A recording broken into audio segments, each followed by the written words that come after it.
So today marks the beginning of Kwanzaa, of our Kwanzaa celebration, which runs from December 26th until January 1st.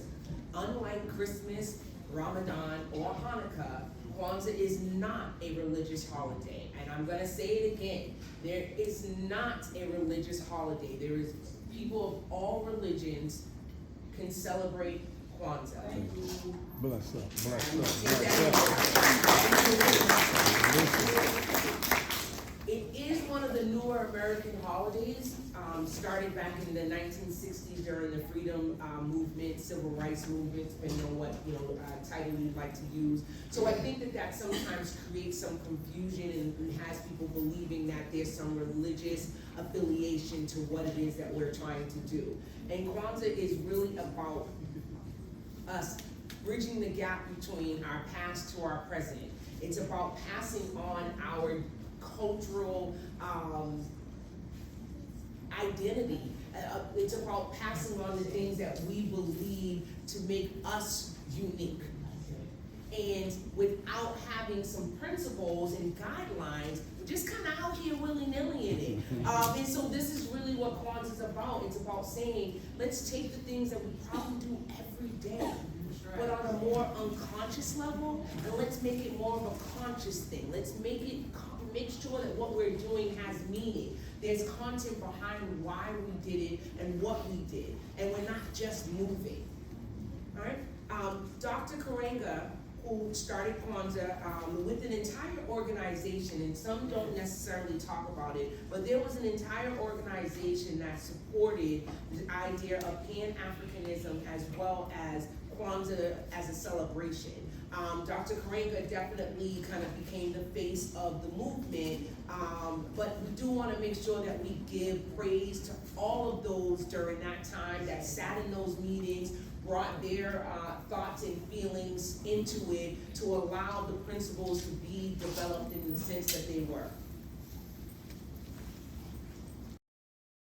That again, Kwanzaa is a time for reflection, community, the reaffirmation of cultural values and principles. Again, created in 1966 by Dr. Karenga, a professor and an activist. Karenga borrowed the word Kwanzaa from the Swahili language meaning first. The phrase Mutanda e Kwanzaa, adding the seventh letter, an extra A, to make the word long enough to accommodate one letter for each of the 7 children and the 7 principles that had been created to signify Kwanzaa.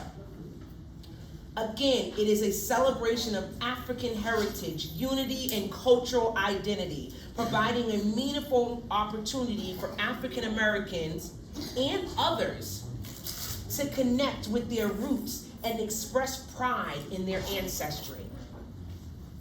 The holiday was created with 3 main objectives: to reaffirm and strengthen the roots between African Americans and African culture, strengthen the bond between Africans as a people, and reinforce Nguzo Saba, which are the 7 principles which we will explore shortly. There are 7 symbols that help make up our celebration of Kwanzaa.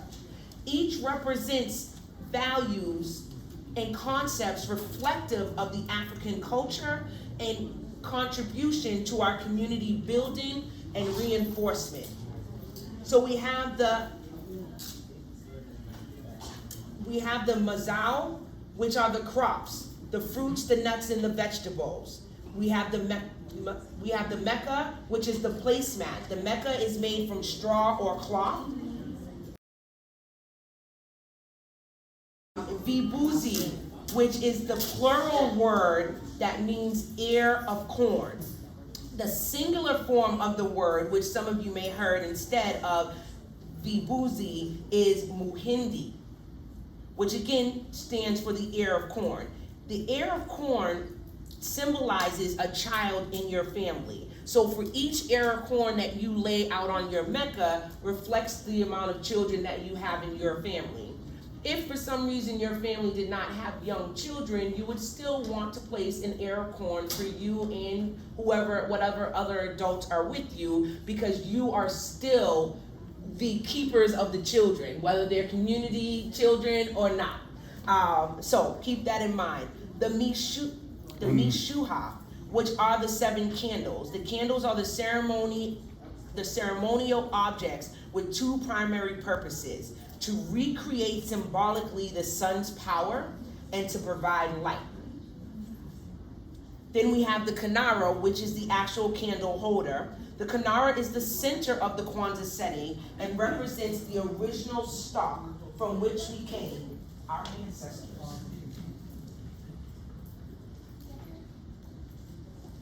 The Kikombe Cha Umoja, the unity cup. It's a special cup that's used to perform the libation, which we did earlier today, ritual during the Karamu feast on the 6th day of Kwanzaa. And the 7th symbol are the Zawidas, which are the gifts. When we celebrate Imani on the 7th day of Kwanzaa, we give meaningful gifts to encourage growth, self-determination, achievement, and success.